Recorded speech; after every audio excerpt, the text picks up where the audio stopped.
खुशी हुई। 3-4 दिन हमने जश्न मनाया और बड़े अरसे तक हम सरशार रहे उस जीत के नशे में। मेरी ख्वाहिश पे, देखने वाले की ख्वाहिश पे सर एक छोटी सी लाइन हो जाए। जवेद मियांदाद ने छक्का जो मारा था, छोटी सी लाइन सर। मेरा सवाल आपसे ये है कि आप अमेरिका में रहते हैं। जी जी। तो जो हमारा पाकिस्तान इंडिया का मैच होगा, थोड़ा सा हमारे व्यूवर्स को बताएं कि जहाँ पर पाकिस्तान इंडिया का मैच होगा वो पिच किस किस्म की होगी, बैटिंग को सपोर्ट करेगी, बॉलिंग को सपोर्ट करेगी, क्या आप वहाँ देखें? इंडिया का मैच हो रहा है, बाबर आजम बैटिंग कर रहा है, इंडियन बॉलर जो है वो बॉल करवा रहा है, 2 गेंदों पर 12 स्कोर चाहिए। क्या आप इस कमेंट्री को पाकिस्तान की जीत पर ख़त्म करेंगे? कैसे? अस्सलाम वालेकुम नाज़रीन, आज हमारे साथ मौजूद है मुल्क के तूल और में गूंजने वाली खूबसूरत आवाज़, खूबसूरत शख्सियत के मालिक, मारूफ कमेंटेटर आज हमारे दरमियान है। अमेरिका से खुसूसी तशरीफ़ लाए हैं हसन जलील साहब। हसन जलील साहब कैसे हैं आप? अल्लाह का शुक्र है, बिल्कुल बहुत शुक्रिया। ये बताइए कि माशाल्लाह से इतनी खूबसूरत शख्सियत और खूबसूरत आवाज़, इसका राज क्या? अब आपने इतनी तारीफ़ें करके मुझे शर्मिंदा कर दिया। राज इसका अल्लाह ताला के पास है। बात यह है कि ज़िंदगी बहुत पुरसुकून गुजारी और दिल में कभी मैल लाने की कोशिश नहीं की। अपना एक उसूल बनाया, उस पर सख्ती से कारबंद रहा। किसी एक्स्ट्रा करिकुलर एक्टिविटी में ऐसा नहीं पड़ा कि जिससे मेरे जिस्म को या मुझे नुकसान पहुँचे। तो अल्लाह ताला ने उसका सिला दिया कि इस उम्र में भी अल्लाह का शुक्र है उसी तरह हैं, चलते फिरते। अच्छा सर, ये बताएं यंग जनरेशन के लिए, हम स्टूडेंट्स के लिए कितना अर्सा आपने खिदमात अंजाम दी पाकिस्तान टेलीविज़न पे और रेडियो पाकिस्तान पे? ये तो एक लंबी कहानी है। 1967 में जब मेरी उम्र 18 साल थी, मैं रेडियो का अनाउंसर बना। उस ज़माने में रेडियो का अनाउंसर बनना तो बहुत दूर की बात है, रेडियो में कदम रखना ही बहुत बड़ी बात थी। उसके बाद मैंने टेलीविज़न पर ख़बरें पढ़नी शुरू की, तो अब समझ लीजिए 50 साल से ज़्यादा हो गए मुझे। रेडियो पे मैंने हर काम मैंने रेडियो टेलीविज़न पे किया जो पॉसिबल था।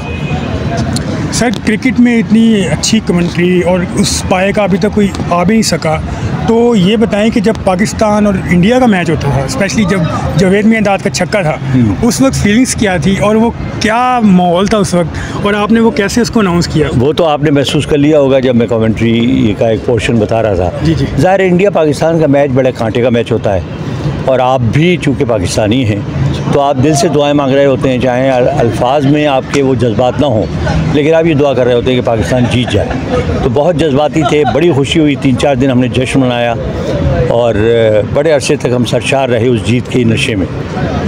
मेरी ख्वाहिश पे, देखने वाले की ख्वाहिश पे सर एक छोटी सी लाइन हो जाए। जवेद मियांदाद ने छक्का जो मारा था, छोटी सी लाइन सर।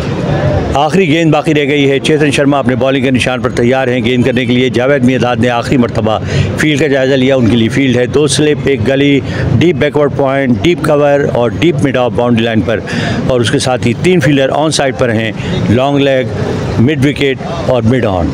चेतन शर्मा, कपिल देव और सुनील गावस्कर के साथ बात करने के बाद अपने बॉलिंग के निशान पर पहुंचने के बाद तैयार हुए। तमाशाइयों का शोर आहिस्ता आहिस्ता बुलंद होना शुरू हुआ, एक्साइटमेंट बढ़ता हुआ। चेतन शर्मा ने दौड़ना शुरू किया, रफ्तार तेज़ हुई, दौड़ते हुए आए, अंपायर के पास से गुजरे, गेंद की जावेद मियांदाद ने बल्ला घुमाया और गेंद बल्ले को लगने के बाद हवा में तैरती हुई बाउंड्री लाइन के बाहर ज़ोरदार छक्का और पाकिस्तान की शानदार फतह। बहुत खूब सर, बहुत खूब। एक लास्ट क्वेश्चन सर, अमेरिका में वर्ल्ड कप होने जा रहा है, T20 वर्ल्ड कप, तो क्या समझते हैं, क्या तवक्कुआत हैं आपको इस टीम यंग टीम के साथ, और क्या आप देखने जाएंगे?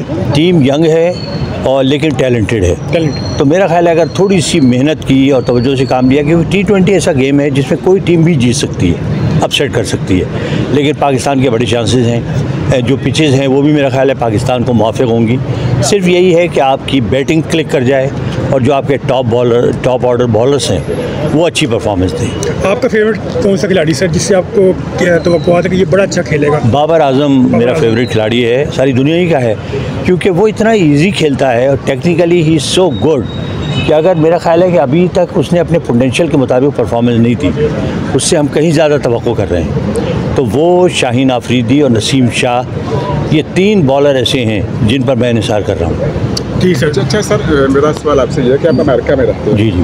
तो जो हमारा पाकिस्तान इंडिया का मैच होगा, थोड़ा सा हमारे व्यूवर्स को बताएं कि जहाँ पर पाकिस्तान इंडिया का मैच होगा वो पिच किस किस्म की होगी, बैटिंग को सपोर्ट करेगी, बॉलिंग को सपोर्ट करेगी, क्या आप वहाँ देखें? देखिए, ये न्यूयॉर्क में स्टेडियम बनाया गया है और ये मेकशिफ्ट अरेंजमेंट है, यानी बाकायदा स्टेडियम नहीं था वहाँ ब्लीचर्स लगा के स्ट्रक्चर बना दिया गया है। जो पिच है वो बाहर से इंपोर्ट की गई है और उसको जो कहते हैं इसे हम कहते हैं ड्रॉप इन पिच, तो उसके बारे में ये कहना बड़ा मुश्किल है कि वो किस तरह बिहेव करेगी, और यही एक बड़ा क्वेश्चन मार्क है।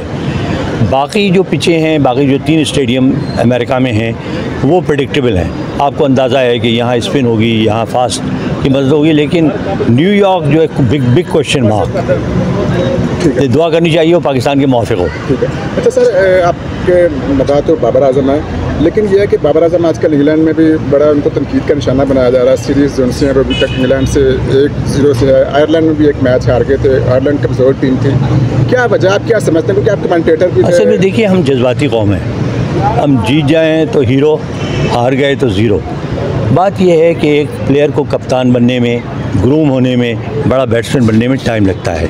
वक्त गुजरने के साथ साथ वो बहुत कुछ सीखता है। बाबर आजम में टैलेंट मौजूद है, टीम को अच्छी तरह हैंडल करते हैं, उनकी दोस्ती बढ़ी है, ड्रेसिंग रूम का माहौल बहुत अच्छा है। टेक्निकली उनमें फ्लॉज हैं, लेकिन वो उन्हें कोच को चाहिए कि वो उनको सिखाएं। अगर टेक्निकली वो स्ट्रांग हो गए तो मेरा ख्याल है he is going to be a very good and successful captain. ठीक है सर, अगर हम, क्योंकि आप तो जवेद मियां का जो छक्का था वहाँ से आपको शोहरत मिली, पहचान मिली, क्योंकि आप आए हैं अमेरिका चले गए हुए हैं, तो एक तरह से हम व्यूवर्स के लिए फरमाइश पर ये कहना चाहते हैं कि पाकिस्तान इंडिया का मैच हो रहा है, बाबर आजम बैटिंग कर रहा है, इंडियन बॉलर जो है वो बॉल करवा रहा है, 2 गेंदों पर 12 स्कोर चाहिए। क्या आप इस कमेंट्री को पाकिस्तान की जीत पर ख़त्म करेंगे? कैसे करेंगे? 2 छक्के चाहिए इसका मतलब, 12 बॉलर पर 2 छक्के चाहिए। बड़ा मुश्किल काम है, लेकिन चलें, कोशिश करता हूँ जिताने की। जी जी बिल्कुल।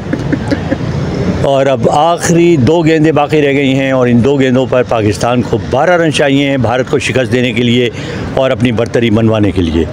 और तमाम निगाहें बाबर आजम की जानिब मरकूज़, जिन्होंने आज बड़ी शानदार इनिंग खेली, बड़ी उम्दा फॉर्म में बैटिंग कर रहे हैं, बहुत खूबसूरत स्ट्रोक्स उन्होंने खेले। अब देखना ये क्या बाबर आजम कोई मौजज़ा कर दिखाने में कामयाब होंगे या नहीं। और अब बिल्कुल तैयार हैं भुवनेश्वर, अपने बॉलिंग के निशान पर पहुंचने के बाद मुड़े और गेंद करने के लिए। बाबर आजम को तमाम फील्डर जो हैं वो डीप पर हैं, सिवाय उन 4 फील्डर्स के जो क़वानीन के मुताबिक दायरे के अंदर होना ज़रूरी है। और भुवनेश्वर दौड़ते हुए आए, गेंद की बाबर आजम को, और बाबर आजम का नया शानदार दिलकश स्ट्रोक अपने कदमों का इस्तेमाल करते हुए बड़ा शानदार छक्का लॉन्ग ऑन पोजीशन पर। तो एक हर्डल जो है वो बाबर आजम ने क्रॉस कर लिया, पाकिस्तान एक कदम और आगे बढ़ा और अब 6 रन पाकिस्तान को चाहिए, 1 छक्के की ज़रूरत है। और एक मरतबा फिर बाबर आजम ने अपना बल्ला हवा में लहरा कर तमाशाइयों की दादू तहसीन का जवाब दिया। यकीनी तौर पर बेशतर लोग दुआएं मांगते हुए और इंतहाई एक्साइटमेंट में एक मरतबा फिर भुवनेश्वर आए गेंद करने के लिए बाबर आजम को, और बाबर आजम ने एक मरतबा फिर अपना बल्ला घुमाया और नहायत ही दिलकश शॉट और एक और छक्का, और पाकिस्तान की हैरत अंगेज़ मैच जीतने में कामयाब। बहुत ज़बरदस्त।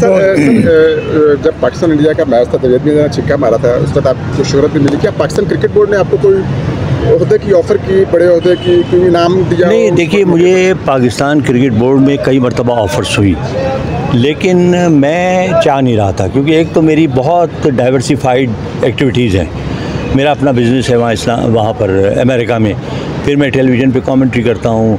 ज़ाहिर मैं आज़ाद पंछी हूँ, तो क़ैद होना नहीं चाहता, तो इसलिए मैंने कबूल नहीं किया। लेकिन यह है कि मेरे बड़े अच्छे ताल्लुकात हैं सबसे, जितने सरबराह रहे हैं उनमें से बेशतर मेरे दोस्त रहे और बड़ा उन्होंने मेरी हौसला अफजाई की।